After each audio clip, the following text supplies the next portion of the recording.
So I got to tell you this story. It was a complete bust for the Republicans. This Sunshine Summit, which I've been at plenty of times, and my shows headline these events, and now they got what they wanted, and now they want to pay the piper anymore. And I don't work for free, and so anyway, a little EBT card I guess would have done better. But anyway, so the Republican Party of Florida decided to have the Sunshine Summit the week before 4th of July. I had a lot of friends that went there. They went, it sucked, is what they said. I mean, they had more people showing up at a Kamala Harris rally, it seemed like, and she's not even running for office. I mean, they said it wasn't impressive. It was just not well run. And of course, the Republican Party of Florida, I mean, I'm just being blunt here. I'm not trying to be a jerk, but I mean, they're in the tank for Byron Donalds. I get it. The governor who I like, but if the governor's going to make a difference, you better come out and endorse. That ain't going to happen. Oh, by the way, you saw what the governor isn't going to campaign for the property tax because he goes, well, I'll probably vote for it, but it wasn't mine. I told you that was going to happen on my radio show. So Matt O'Hearn, it's, Byron Donalds, and, they avoided the debates. Many of the party base was unhappy with it. Now we've got a month and a half before the August primary. This is still Byron's race to lose, right? The GOP here in Florida, governor's race. The primary race is still his to lose. And the biggest reason that's the case is because he has divided opposition.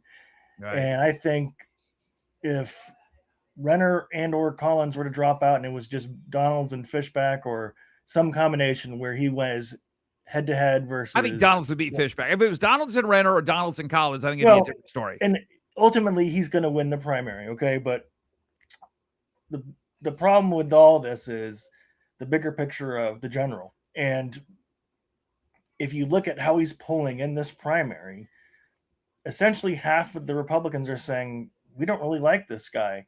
He's not exciting, and he doesn't have a resume. He's actually, he reminds me more and more of Mitt Romney in this sense.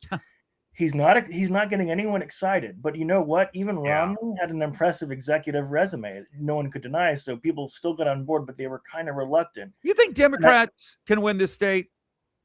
I think Byron Donalds is going to lose the governor's race. I do. I think he's going to lose the governor's race. Lindsay, I'm going to tell you this.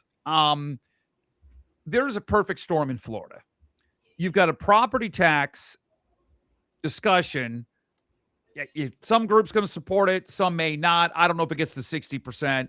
You've got a property insurance where nobody's seeing the rates go down.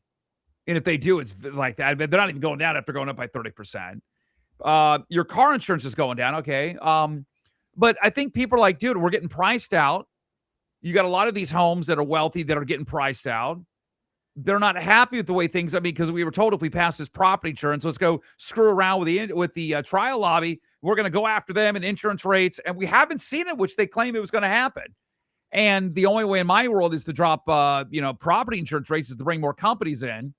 And I wonder if they like DeSantis, but they're not sold on Byron. And I always keep saying this, Lindsay, that everybody's got to stop focusing on the 500,000 to 1 million plus of Republicans over the Democrats. There's a boatload of independents that make and break elections here in Florida.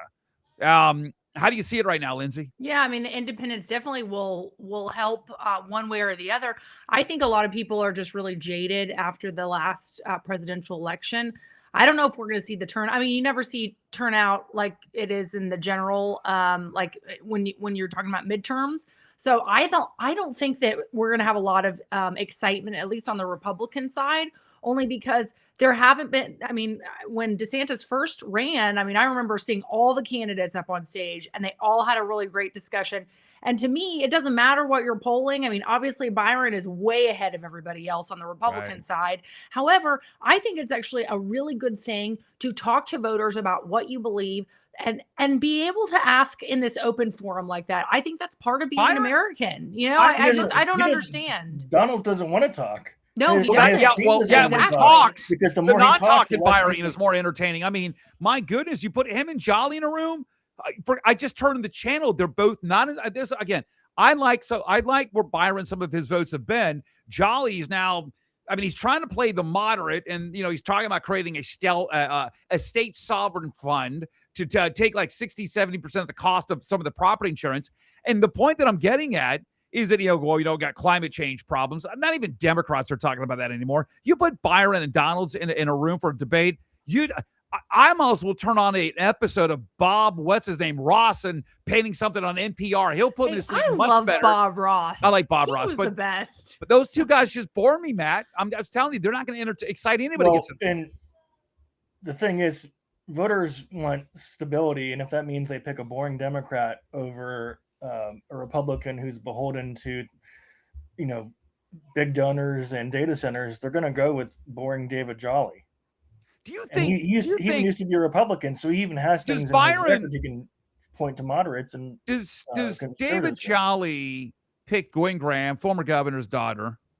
I'm listening to Democrats who I know going, oh, he should have picked a woman of color, or he should have picked no. Let me tell you why they're wrong on this. The goal is for Jolly, he cannot win on Democrats alone. He's got to win with independents or crossover votes, which will happen with Republicans, as we saw a lot of crossover votes for Democrats that voted for Bush and voted for DeSantis as well. He's got to win those people, and having the political correctness of a person of color just because, not because they're qualified, but just because. I got news for you, Matt. I don't think that turns people onto your race. No, he doesn't need to do anything. He can literally just go to one speech a month if he wants to between now and November. Because the average independent voter, look what's happening in some of these races. What's scary about it is the independent voters have tuned out, and the Democrats that are the most aggressive are the most extreme. But overall, you're seeing just anger, so much anger, and that does not bode well for a candidate like Donalds, who's pinning his entire resume on the fact, well, Donald Trump endorsed me. Well, so what? Lindsay, I think the Democrats, the Republicans have owned the governor's mansion since 1998. I was like 2. And so anyway, and they've owned the state house since in the 90s, well before we were born.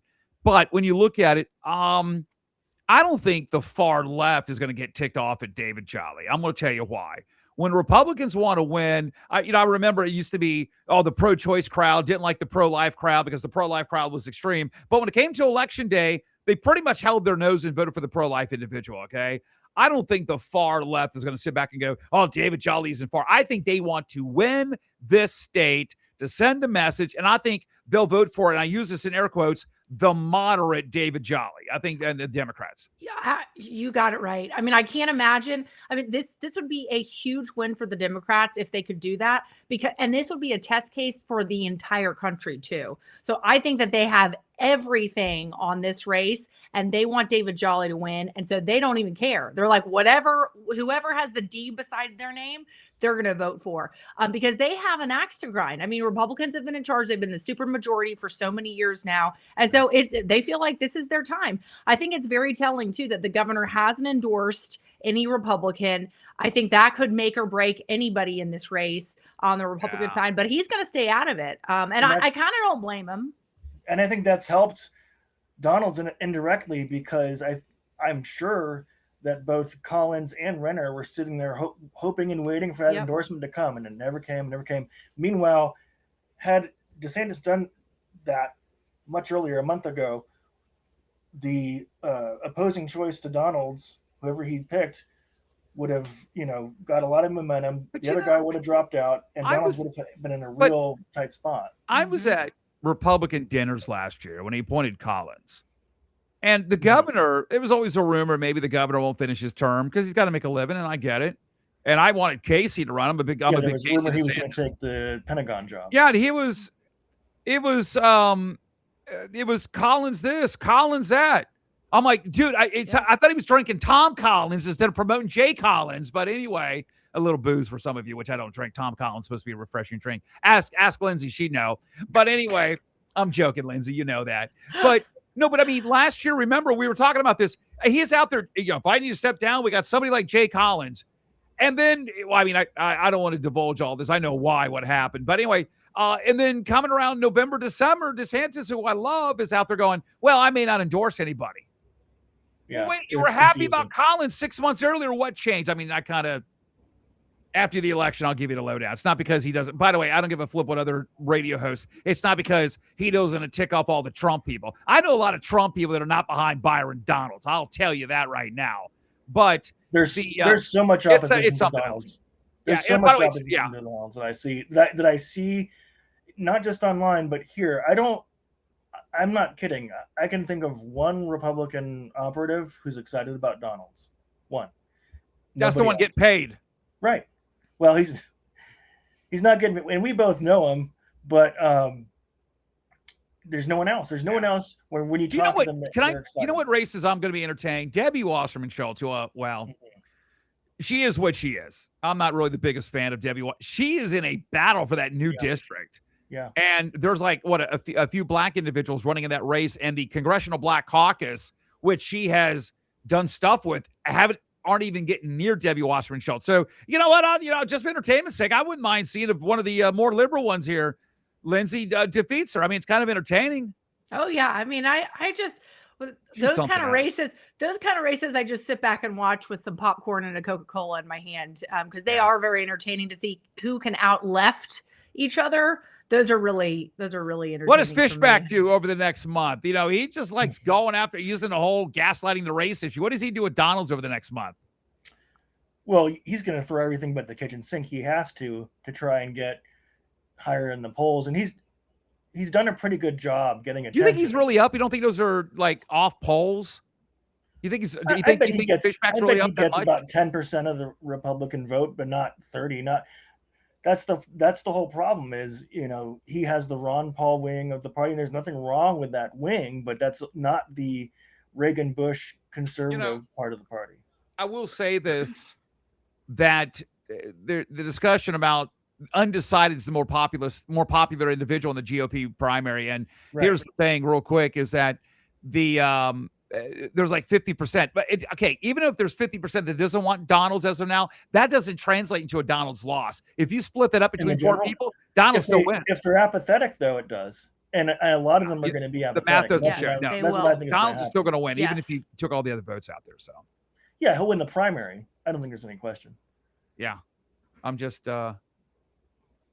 It would have been a lot closer, though, had his opponents had he not faced such a 3 or 4 man front, had he faced just one or two as opposed to that extra one in the mix. Really the biggest problem was that Renner and Collins both stayed in. They're still in, and that kept Donalds. I'm in it to win it. I know. Some bodies are getting some bad advice. All right, good discussion. Lindsay Randall, Matt O'Hearn. All of this right here on the Florida Daily Show. We'll see you next time.